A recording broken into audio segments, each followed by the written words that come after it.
விடுதலை புலிகளின் தலைவரால் தற்கொலை படைதாரிகள் உருவாக காரணம் வெளிப்படுத்திய அனுர.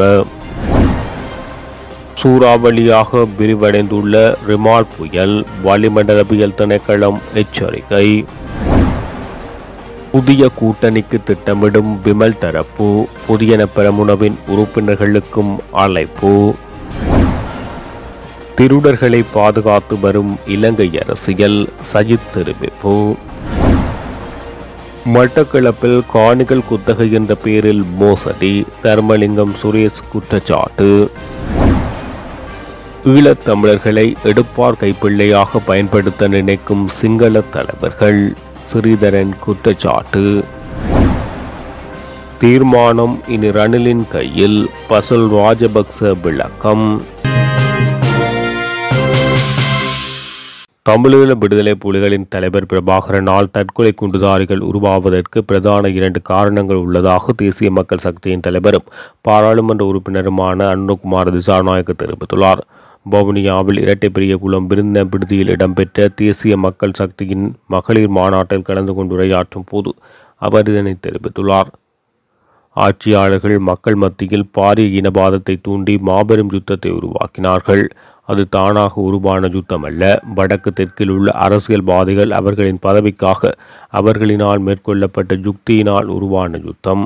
தமிழீழ விடுதலை புலிகளின் தலைவர் பிரபாகரனால் தற்கொலை குண்டுதாரிகள் உருவாக்குவதற்கு பிரதான 2 காரணங்கள் உள்ளன.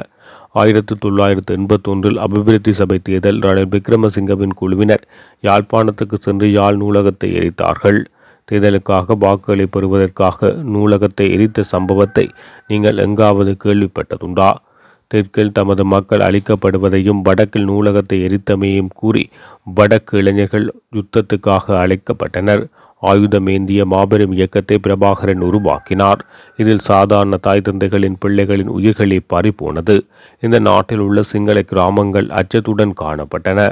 எமது பிள்ளைகள் யுத்தத்துக்கு சென்றார்கள். ஆகவே எமது நாடு முன்னேற வேண்டுமாயின் பிரதான சில காரணங்கள் இருக்கின்றன. அதாவது, தற்போது நமக்கு சண்டையற்ற ஒரு நாடு தேவை. பிரிவினைவாதம் இல்லாத, மீண்டும் யுத்தம் ஏற்படாத நாடே தேவை. சிங்கள, தமிழ், முஸ்லிம் மக்கள் ஒற்றுமையுடன் வாழக்கூடிய ஒரு நாட்டை நாம் உருவாக்க வேண்டும். எமது பரம்பரை யுத்தம் செய்து கொண்ட பரம்பரை. ஆனால் எமது பிள்ளைகளுக்கு யுத்தம் செய்து கொள்ள இடமளிக்க கூடாது என குறிப்பிட்டுள்ளார். பங்களா விரிகுடா பகுதியில் நிலவிய தாளமுக்கம் தற்போது சூறாவளியாக விரிவடைந்துள்ளதாக வளிமண்டலவியல் திணைக்களம் அறிவித்துள்ளது. இதன் காரணமாக இலங்கையை சூழவுள்ள கடற்பகுதிகளிலும் தென்கிழக்கு அரபிக்கடல் பகுதியிலும் மணத்தியாலத்துக்கு 60 தொடக்கம் 70 கிலோமீட்டர் வரை பலத்த காற்று வீசக்கூடும் எனவும் நாட்டை சூழவுள்ள கடற்பகுதி மிகவும் கொந்தளிப்பாக காணப்படும் என வளிமண்டலவியல் திணைக்களம் தெரிவித்துள்ளது. ரீமால் என பெயரிடப்பட்டுள்ள இந்த சூறாவளி வடக்கு திசையாக பயணித்து இன்று நள்ளிரவு பங்களாதேஷ் மற்றும் அதனை அண்மித்த கிழக்கு வங்களா விரிகுடா கரையை அடையும் என எதிர்பார்க்கப்படுகின்றது. ரிமால் என பெயரிடப்பட்டுள்ள இந்த சூறாவளி வடக்கு திசையாக பயணிக்கின்ற நிலையில் கடற்தொழிலாளர்கள் மறு அறிவித்தல் வரை கடற்தொழிலில் ஈடுபட வேண்டாம் என அறிவுறுத்தப்பட்டுள்ளனர். இதேவேளை சப்ரமுக மாகாணத்தில் நுவரேலியா மாவட்டத்தின் சில இடங்களிலும் இன்றைய தினம் 100 மில்லிமீட்டருக்கும் அதிகமான பலத்த மழை பெய்யக்கூடும் என எதிர்பார்க்கப்படுகிறது. தேசிய சுதந்திர முன்னணியின் தலைவர் விமல் வீரவன்ச, பாராளுமன்ற உறுப்பினர் ரோசான் ரணசிங்க மற்றும் தொழிலதிபர் திலித் ஜெயவீர ஆகியோர் புதிய அரசியல் கூட்டணியை ஆரம்பிக்க உள்ளதாக தகவல்கள் வெளியாகியுள்ளது. இது தொடர்பில் ஆரம்பகட்ட கலந்துரையாடல்கள் மேற்கொண்டுள்ளதாக தெரிவிக்கப்படுகின்றது. குறித்த கூட்டணியில் உத்தரலங்காவை பிரதித்துவப்படுத்தும் சில பிரதிகளும் இணைய உள்ளதாக தெரிவிக்கப்படுகின்றது. இந்த நிலையில் பாராளுமன்ற உறுப்பினர்களான டாலஸ் அழகப்பெரும மற்றும் தியாசரி ஜெயசகர் ஆகியோரை பங்கு பெற வைப்பது தொடர்பிலும் ஸ்ரீலங்கா பொதுஜன பெரமுனவில் இருந்து சுயேட்சையாக செயற்படும் எம்பிக்கள் குழுவையும் இந்த கூட்டணியில் இணைத்துக் கொள்வது குறித்தும் ஆலோசிக்கப்பட்டு வருவதாக தெரிய வந்துள்ளது. உத்தரலங்கா கூட்டணியில் அங்கம் வகிக்கும் இலங்கை கம்யூனிஸ்ட் கட்சி, விஜயதரணி தேசிய பேரவை, பிவித்துருகல உரிமை ஆகிய கட்சிகள் இந்த கூட்டணியில் அங்கம் வகிக்கின்றன என அரசியல் வட்டாரங்கள் தெரிவித்துள்ளன. ஆனால் எதிர்வரும் ஜனாதிபதி தேர்தலில் வேட்பாளரை நியமிப்பது தொடர்பில் கூட்டணி இன்னும் முடிவெடுக்கவில்லை என தெரிவிக்கப்பட்டுள்ளது. தேசிய மட்டத்தில் அரசியல் முகாமை பிரதித்துவப்படுத்துவதற்கு தேவையான அரசியல் சூழலை நாட்டில் ஏற்படுத்துவதற்காகவே இந்த புதிய கூட்டணி ஆரம்பிக்கப்பட்டுள்ளதாக அவர் தெரிவித்துள்ளார். அத்துடன் எதிர்காலத்தில் இந்த கூட்டணியை விரிவுபடுத்தும் வேலை திட்டம் ஆரம்பிக்கப்பட்டுள்ளதாகவும் குறிப்பிட்டுள்ளார். நாட்டை பங்குரோத்தாக்கிய நாசகார குடும்ப ஆட்சியின் துணையுடன் என்றுமே அடைய முடியாத நாட்காலியில் ஏறியொருவர் திடல்களை பாதுகாத்து வருகிறார் என ஐக்கிய மக்கள் சக்தியின் தலைவர் சையத் பிரேமதாசா தெரிவித்துள்ளார். இக்கட்டான காலத்தில் நாட்டை பொறுப்பேற்று நாட்டை சரியான பாதையில் திருப்பியதாக சிலர் கூறுகின்றனர். ஆனால் அவ்வாறு கூறுபவர்களே நாட்டை நாசமாக்கி வருகின்றனர் என தெரிவித்துள்ளார். ஐக்கிய மக்கள் சக்தியின் புத்திஜீவிகள் ஒன்றியத்தினர் ஐக்கிய மக்கள் சக்தியின் சட்டத்தணிகள் குழாத்தினர் எடுத்த நடவடிக்கையால் நாட்டை அளித்தது யார் என்பதை இன்றளவில் உயர்நீதிமன்றத்தின் மூலம் வெளிக்கொணர்ந்துள்ளார். பொய்யான கோப்புகள் கட்டுக்களை எடுத்துக்கொண்டு திடர்களை பிடிப்பதற்கு அதிகாரம் கேட்க வேண்டிய அவசியமில்லை. ராஜபக்ச குடும்பத்தை வெல்ல வைக்க நாம் ஒருபோதும் வீடு வீடாக சென்று வாக்கு கேட்கவில்லை. நாட்டை அளித்த குடும்பத்துக்காக மேடைகளில் ஏறி உரை நிகழ்த்தவில்லை. ஆட்சிக்கு கொண்டு வந்து நாட்டை அளித்து வாய்சொல் தலைவர்கள் தான் இன்று இவ்வாறு 76 வருட வரலாறு குறித்து பேசுகின்றனர். விவசாய அமைச்சர்களாகவும் மீன்பிடி அமைச்சர்களாகவும் கலாச்சார அமைச்சர்களாகவும் செயற்பட்டு ராஜபக்சக்களின் கைக்கூலிகளாக நாட்டை பங்குரோத்து நிலைமைக்கு தள்ளியமைக்கு இவர்களும் துணை போனார்கள்.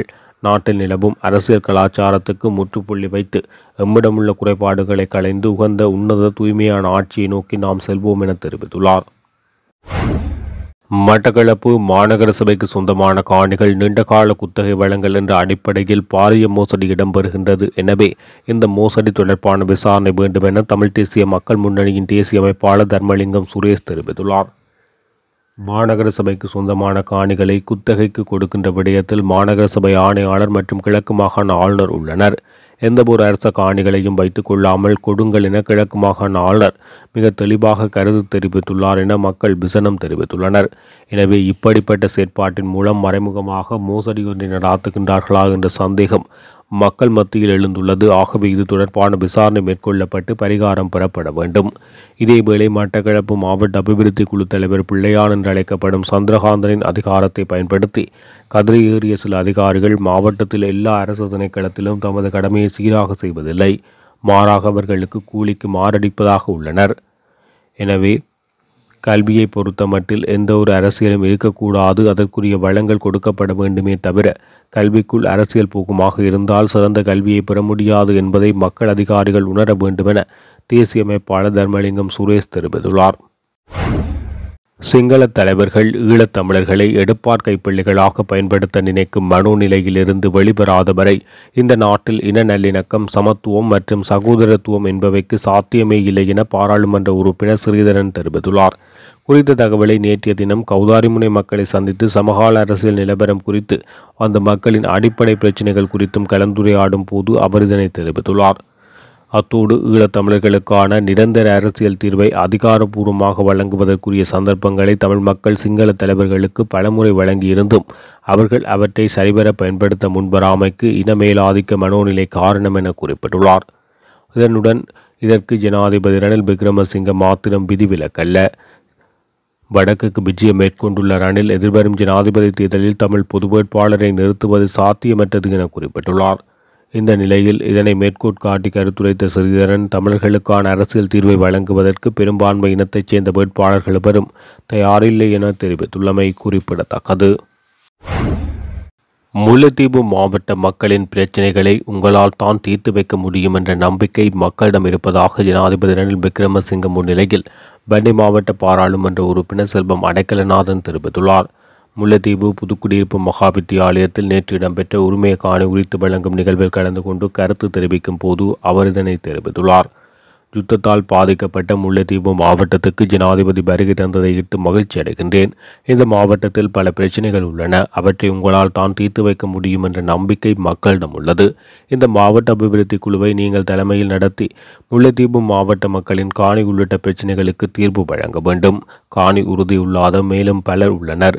சொந்த இடங்களுக்கு செல்ல முடியாத நிலை உள்ளது.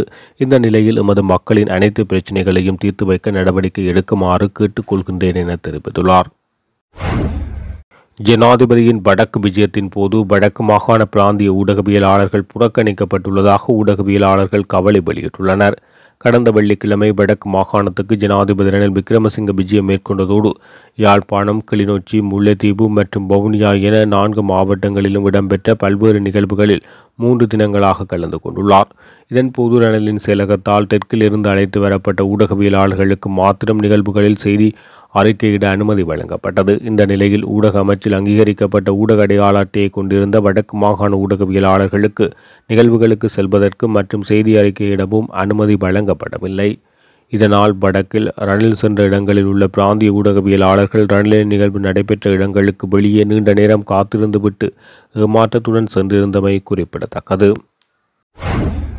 தற்போதைக்கு அரசியல் கள சூழ்நிலையில் எவ்வாறு செயற்பட வேண்டும் என்பது குறித்து ஜனாதிபதி ரணில் விக்ரமசிங்கவிடம் தெரிவித்துவிட்டேன். அவரே இனி தீர்மானிக்க வேண்டும் என ஸ்ரீலங்கா பொதுஜன பெரமுன கட்சியின் ஸ்தாபகர் பசில் ராஜபக்ச தெரிவித்துள்ளார்.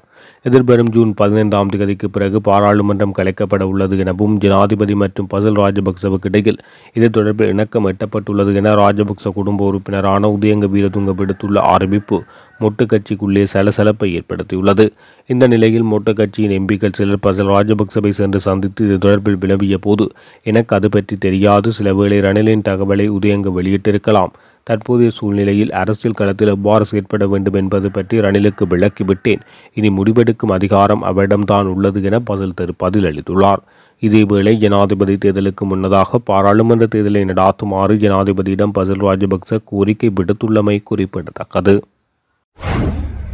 இலங்கைக்கான பிரான்ஸ் தூதுவர் ஜூன் பிராங்கோயிஸ் பெக்டெட் தனது வீட்டில் உயிரிழந்த நிலையில் சடலமாக கண்டெடுக்கப்பட்டுள்ளதாக போலீசார் தெரிவித்துள்ளனர். குறிப்பாக ராஜகிரிய பகுதியில் உள்ள அவரது உத்தியோகபூர்வ வீட்டில் உயிரிழந்துள்ளார். தனது 53வது வயதில் இலங்கைக்கான பிரான்ஸ் தூதுவர் ஜீன் பிராங்கோயிஸ் பெக்டெட் உயிரிழந்துள்ளார். திடீர் சுககீனம் காரணமாக அவர் உயிரிழந்திருக்கலாம் என போலீசார் குறிப்பிடுகின்றனர். சடலம் மீதான நீதவான் விசாரணைகள் நடாத்தப்பட உள்ளதுடன் சம்பவம் தொடர்பில் ராஜகிரிய போலீசார் விசாரணைகளை ஆரம்பித்துள்ளனர்.